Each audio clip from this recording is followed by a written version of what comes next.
નમસ્કાર, આપ જોઈ રહ્યા છો ઇન્ડિયા ન્યૂઝ ગુજરાત. હું છું આપની સાથે રૂચા પંડ્યા. આપણું ગુજરાત કાર્યક્રમના મહત્વના સમાચારની શરૂઆત કરીએ તો વડાપ્રધાન નરેન્દ્ર મોદી આગામી 10મી તારીખે ગુજરાતની મુલાકાતે આવી રહ્યા છે અને ખાસ વડોદરા ખાતે આદિવાસીના મહાસંમેલનમાં કાર્યક્રમમાં પણ તેઓ ભાગ લેનાર છે. અને ત્યારે વડાપ્રધાન નરેન્દ્ર મોદીના આ કાર્યક્રમ બાદ તે ગમે તે સમયે સંભવ છે ને ત્યારે 10મી તારીખથી 15મીની વચ્ચે એમ્સના લોકાર્પણનો પણ કાર્યક્રમ ગોઠવાય તેવી પૂરતી શક્યતાઓ છે અને તેના માટે પણ તૈયાર રહેવા માટે રાજકોટ જિલ્લા કલેક્ટર પ્રભાવ જોશીને સરકાર તરફથી સૂચના મળી છે.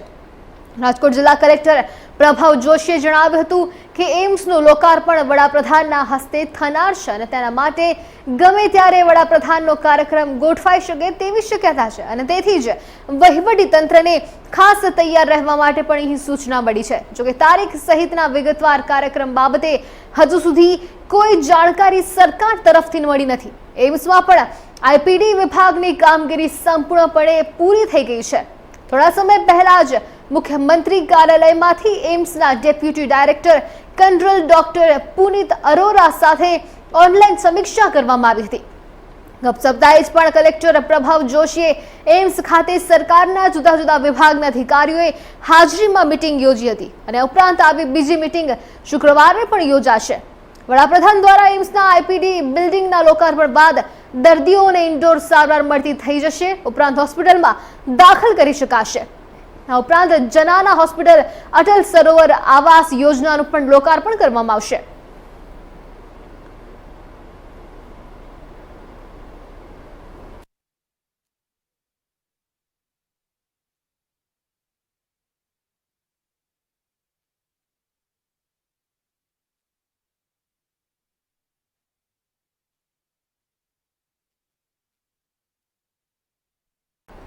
લોકસભા ચૂંટણી પહેલા ભાજપમાં જાણે ભરતી મેળો યોજાઈ રહ્યો હોય તેવું લાગી રહ્યું છે. ઉપરાંત અલગ અલગ સમાજના અલગ અલગ લોકોને ભાજપમાં જોડવામાં આવી રહ્યા છે અને ત્યારે ખાસ આજે રાજપૂત કરણી સેના ગુજરાતના અધ્યક્ષ પદ્મિનીબા વાળા 300 બહેનો સાથે ભાજપમાં જોડાયા છે. રાજકોટ શહેર ભાજપ કાર્યાલય ખાતે આજે પ્રદેશ ભાજપ ઉપાધ્યક્ષ ડોક્ટર ભરત બોગરાની ઉપસ્થિતિમાં રાજકોટ કમલમ કાર્યાલય ખાતે આજે 300 જેટલી ક્ષત્રિય સમાજની બહેનો ભાજપમાં જોડાઈ હતી અને જેમનું ભાજપનો ખેસ પહેરાવી ખાસ સ્વાગત કરવામાં આવ્યું હતું. મળતી વિગતો પ્રમાણે જો વાત કરવામાં આવે તો ડોક્ટર ભરત બોગરાએ જણાવ્યું હતું કે રાજપૂત કરણી સેના ગુજરાતના અધ્યક્ષ પદ્મિનીબા વાળા પોતાના સમાજની 300 બહેનો સાથે ભાજપમાં જોડાયા છે. રાજકોટની આ નારી શક્તિનું સ્વાગત કરું છું અને એમના આ નિર્ણયને પણ હું આવકારું છું. ઉપરાંત આ કાર્યક્રમ દરમિયાન રાજકોટ શહેર ભાજપ પ્રમુખ મુકેશ દોશી, મહામંત્રી વિરેન્દ્રસિંહ ઝાલા, અશ્વિનભાઈ મોલિયા, માધવ દવે અને રાજકોટ શહેર ભાજપ મહિલા પ્રમુખ કિરણબેન માકડિયા પણ હાજર રહ્યા હતા તેવું તેમણે જણાવ્યું. રાજપૂત કરણી સેનાના ગુજરાતના અધ્યક્ષ પદ્મિનીબા વાળાએ જણાવ્યું હતું કે આજે હું અને મારા સમાજની 300 જેટલી બહેનોએ એક વિચાર કર્યો હતો. આપણે સૌ સાથે મળી દેશના વિકાસમાં કામ કરતી ભાજપ સરકાર સાથે જોડાઈએ અને માટે જ સમાજ અને દેશના વિકાસમાં સહભાગી બનવું એ હું અને મારી રાજપૂત કરણી સેનાની 300 જેટલી બહેનો રાજકોટ ખાતે ભાજપમાં જોડાઈ રહ્યા છે. અમે બધા સાથે મળીને દેશના વિકાસમાં સહભાગી બનીશું અને જ્યાં જ્યાં પાર્ટીને જરૂરિયાત હશે ત્યાં ત્યાં મદદરૂપ બનીશું. ભારતીય જનતા પાર્ટીમાં જોડાયા. જય માતાજી. હું પદ્મિનીબા વાળા, રાજપૂત કરણી સેના ગુજરાત પ્રદેશ અધ્યક્ષ. તો મારા 300 બહેનો એક નારી શક્તિ સાથે હું બીજેપીમાં એક તાકાત સાથે જોડાઉં છું અને જેટલી બનશે એટલું તન મન ને ધનથી હું ફૂલ સપોર્ટ આપીશ. અને અમારી નારી શક્તિ પણ એવી જ છે કે એક અવાજે બધાય નીકળે છે એટલી મારી એક સૌભાગ્ય હું કહું તો બસ. અને ફૂલ તાકાતથી અમે કાર્ય કરશું.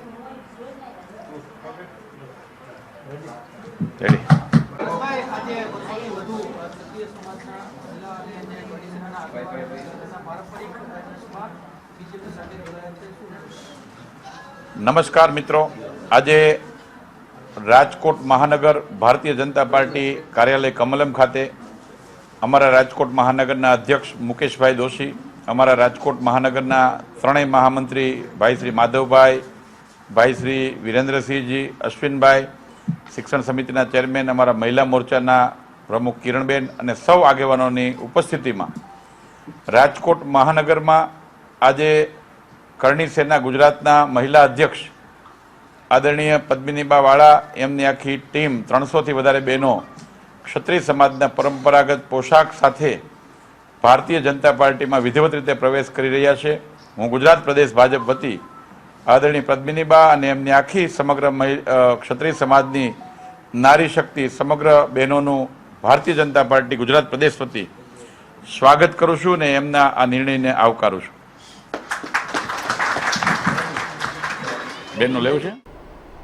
રાજકોટ જિલ્લા આરટીઓ કચેરી દ્વારા છેલ્લા 3 દિવસો દરમિયાન હાઈવે ઉપર ખાસ ચેકિંગ ઝુંબેશ હાથ ધરવામાં આવી હતી અને ગત તારીખ 29, 30 અને 31 દરમિયાન ગુનાહિત વાહનો પર દંડાત્મક કાર્યવાહી હાથ ધરવામાં આવી હતી. ઉપરાંત દંડ પેટે ₹4.91 લાખથી વધુની વસૂલાત કરવામાં આવી હતી. આ અંગેની આરટીઓ કચેરીના સૂત્રોમાંથી પ્રાપ્ત થતી વધુ વિગતો અનુસાર છેલ્લા 3 દિવસના ચેકિંગ દરમિયાન આરટીઓ તંત્રએ ઓવરલોડ વાહનોના 24 કેસ નોંધ્યા છે. ઉપરાંત દંડ પેટે તેમને ₹3 લાખની વસૂલાત પણ કરી છે અને જ્યારે ઓવર ડાયમેન્શનના પણ 7 કેસોમાં ₹31,000ની વસૂલાત કરવામાં આવી હતી અને તેમજ કેલેન્ડસ્ટાઇનની પણ ઓપરેશનમાં 6 કેસોમાં દંડ પેટે ₹60,000, ટેક્સ વિના ચાલતા વાહનોમાં 1 કેસમાં 27.640 તથા રિફ્લેક્ટર વગેરે જે છે તે વિગેરના પણ રોડવાળે સેફટીના નિયમોના ભંગમાં 8 કેસોમાં ₹6500 કહી શકાય તેવા રકમ પણ ઉઘરવામાં આવી હતી, વસૂલવામાં આવી હતી અને જ્યારે ફિટનેસ એન્ડ ઇન્સ્યોરન્સ વિનાના વાહનોમાં 10 કેસો નોંધાયા હતા જેમાં 41,000 તેમજ સીટ બેલ્ટ પીયુસીના એમાં જે કેસો છે આ બધા વગરના કેસોમાં પણ 25 ઉપરાંત ઓવર સ્પીડ તથા ભયજનક વાહન ચલાવવાના 11 કેસો નોંધવામાં આવ્યા હતા જેમાં 22,000ની દંડ વસૂલવામાં આવી હતી.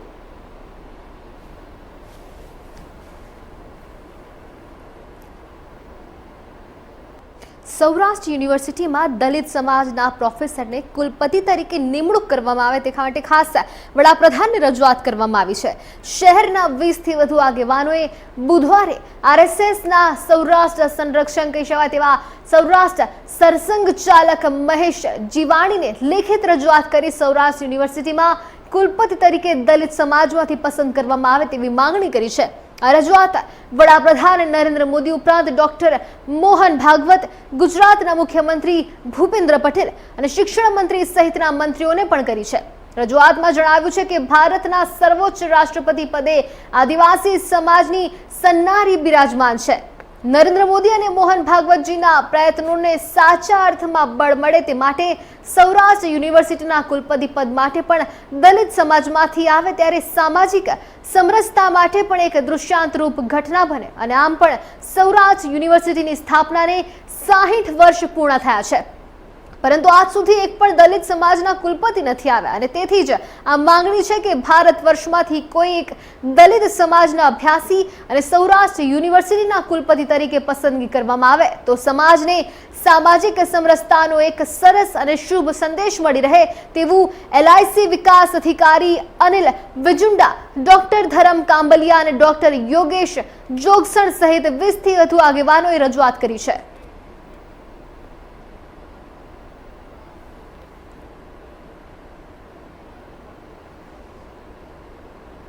રાજકોટ મહાનગરપાલિકામાં કામગીરી વધુ સારી રીતે કરી શકાય તે માટે ખાસ મ્યુનિસિપલ કમિશનર આનંદ પટેલ દ્વારા એક મહત્વનો મોટો નિર્ણય લેવામાં આવ્યો છે જે અંતર્ગત મ્યુનિસિપલ કમિશનરે વધુ 8 બદલીના ઓર્ડર કર્યા છે અને જેમાં મહત્વની બાબત છે કે પર્યાવરણ ઇજનેરની સત્તા ઉપર કાપ મૂકવામાં આવ્યો છે તેમજ સોલિડ વેસ્ટ મેનેજમેન્ટ શાખાના ઇતિહાસમાં પણ પ્રથમ વખત કામગીરીમાં વિકેન્દ્રીકરણ એટલે કે કામના ભાગ પાડવામાં આવ્યા છે.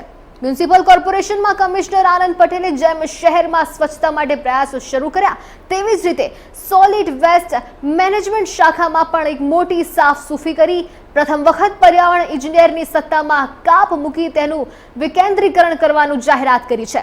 આ સહિત બદલીના વધુ 8 જેટલા ઓર્ડર પણ કરવામાં આવ્યા છે. ત્યારે હાલ મનપાના 3 ઝોન વચ્ચે લગભગ અઢી દાયકાથી પણ પર્યાવરણ ઇજનેર તરીકે નિલેશભાઈ પરમાર કાર્યરત છે.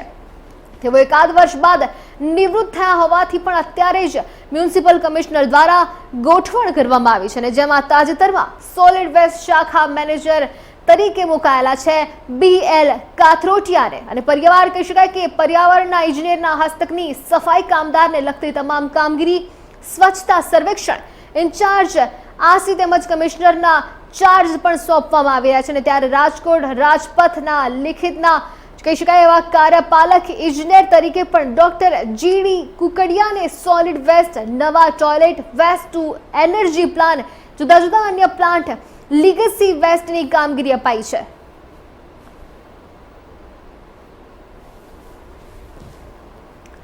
ઉપરાંત જો મહત્વના સમાચારની વાત કરીએ તો તેમજ સોલિડ વેસ્ટના શાખાના કાર્યપાલક ઇજનેર VH ગોહિલને નવા ટોયલેટ જુદા જુદા પ્લાન્ટની JD કુકડિયા હેઠળની કામગીરી આપવામાં આવી છે. ઉપરાંત વર્કશોપના નાયબ કાર્યપાલક ઇજનેર JL શિંગાળાને પણ મિકેનિકલ સ્વીપિંગ JCB ને લગતી કામગીરી સોંપવામાં આવી છે. આ સાથોસાથ જ સોલિડ વેસ્ટ શાખામાં વધુ ફેરફારો પણ કરવામાં આવ્યા છે અને જેમાં સેનિટેશન ઓફિસ ઉપરાંત SJ જખાણિયાને પણ સ્વચ્છતા સર્વેક્ષણ રાત્રિ સફાઈ વેસ્ટ કમ્પોઝ અંગેની વધારાની કામગીરી સોંપાઈ છે. આ સાથે જ RG પટેલ DK સિંધવ MV વ્યાસને 3 ઝોનમાં સ્વચ્છતા માટેનું કામ સોંપી દર 15 દિવસે ઝોન વાઇઝ અરસપરસ કામ બદલવા સૂચન આપવામાં આવ્યું છે.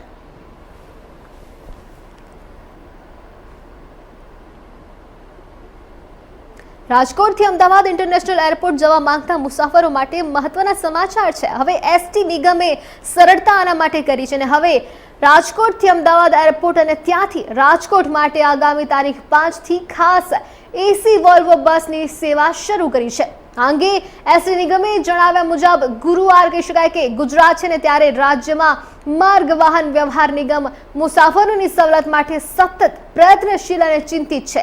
ગુજરાત સરકાર દ્વારા નિગમને મહત્તમ આર્થિક સહાય કરી સર્વનિર્ભર બનાવવા માટે પ્રયત્નો કરેલ જેના ભાગરૂપે નિગમ દ્વારા ભારતમાં પ્રથમ વખત એરપોર્ટ જવા માટે બસ પોર્ટ આપવામાં આવેલ છે તથા નજીકના ભવિષ્યમાં વધુ બસ પોર્ટ મુસાફરી સરળતા કહી શકાય તેવી સવલતમાં પણ મૂકવાની કામગીરીની પ્રગતિ હેઠળ છે અને તેમજ સૌરાષ્ટ્રથી આંતરરાષ્ટ્રીય તથા આંતરરાજ્યના મુસાફરી માટે અમદાવાદ એરપોર્ટ તરફ આવનાર મુસાફરોને વધુ સુવિધાસભર બસ કનેક્ટિવિટી મળી રહે તે માટે ખાસ આ હેતુથી તારીખ 5 ના રોજ ગુજરાત રાજ્ય માર્ગ વાહન વ્યવહારના નિગમ અમદાવાદ ઇન્ટરનેશનલ એરપોર્ટથી રાજકોટ જવા આવવા માટે વોલ્વો AC સીટર બસનો શુભારંભ થનાર છે.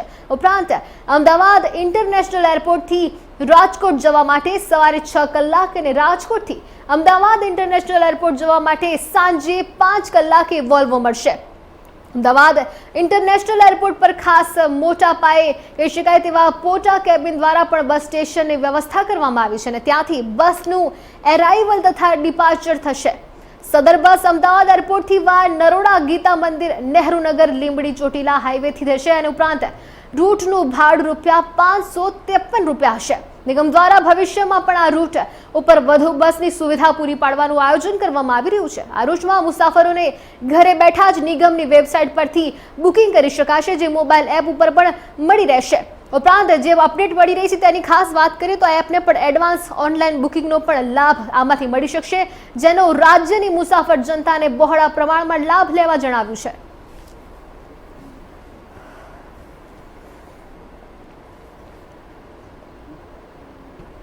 મુખ્યમંત્રી ભૂપેન્દ્ર પટેલે ગુજરાતના વર્ષ 2024-25ના બજેટે સાતત્યપૂર્ણ વિકાસ ભારતના વિકસિત ભારત 2047ના વડાપ્રધાન નરેન્દ્ર મોદીના સંકલ્પને સાકાર કરવાનું બજેટ ગણાવ્યું છે.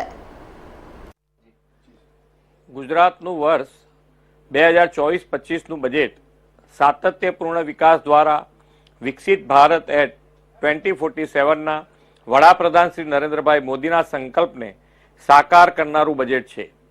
સમગ્ર સમાજના સર્વગ્રાહી વિકાસ સાથે ખાસ કરીને ગરીબ, યુવા, અન્નદાતા અને નારી શક્તિને વિશેષ પ્રાધાન્ય આપીને તેમના વિકાસને પ્રોત્સાહિત કરતું આ બજેટ છે.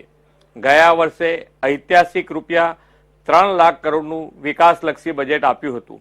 આ વર્ષે ફરી એકવાર તેમાં 10%નો વધારો કરીને 3,32,000 કરોડની માતબર જોગવાઈવાળું બજેટ જનતા જનાર્દનની સેવામાં અમે લાવ્યા છે.